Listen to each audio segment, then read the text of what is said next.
After a long brake मैले finally mini blog आज बनाउने सोचमा स्टार्ट गरिरहेको छु। हो हजुरहरूलाई मन पर्नेछ भनेर। हेलो एभ्रिवान, सो मैले धेरै पछाडि चाहिँ मिनी ब्लग सुट गरौँ भन्ने डिसाइड गरेँ finally.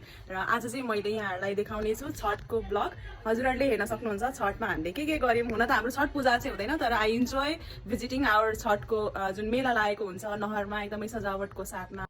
Hair meet my friend Sneha, हामी चाहिँ सँगै नहरको छठ पूजा हेर्न आएको छौँ। खासमा उसको चाहिँ यहाँ कोनिया पनि दिने गर्नुहुन्छ, सो हामी चाहिँ अर्घ दिने वेट गरिरहेको छौँ। हुन चाहिँ मेरो जुठो परेको कारणले म चाहिँ पूजा गर्न मिल्दैन, तर म चाहिँ उसको साथी आइदिएको थिएँ र हामी चाहिँ सँगै सबै सजावटहरू नहरभरि जति पनि छठ पूजाको लागि मण्डप बनाइएको छ त्यो सबै घुम्ने प्लान थियो। सो अनि यहाँ चाहिँ सूर्य अस्ताउनुभन्दा अलिकति अगाडि नै हामी यहाँ आइपुगिसकेका थियौँ। सो यहाँ चाहिँ मेरो साथीले अर्घ दिनको लागि वेट गरिराख्नु भएको थियो। So we finally completed the ritual अनि हामी अगाडि बढ्यौँ भिजिट गर्नको लागि। अनि यहाँ यति धेरै भिड थियो, यो भिडले नै यति बुझ्न सकिन्छ कि छठ पर्व यति इम्पोर्टेन्ट छ हामी हिन्दू धर्मावलम्बीहरूको लागि। अनि स्पेसली तराईमा चाहिँ एकदमै भव्यतापूर्वक चाहिँ छठ पर्व मनाइन्छ। सो एकदमै खुसी लाग्छ मलाई चाहिँ।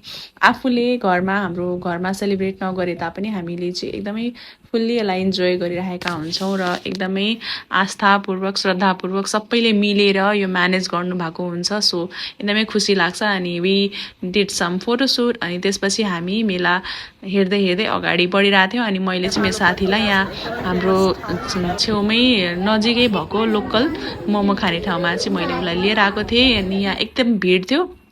फाइनली हाम्रो पालो सकेपछि हामीले मोमो खान पायौँ अनि हामी यहाँ घरतिर फर्किँदैछौँ। हो हजुरहरूलाई आजको ब्लग राम्रो लाग्यो होला, राम्रो लागेको छ भने कमेन्ट गर्न सक्नुहुन्छ। Thank you for watching.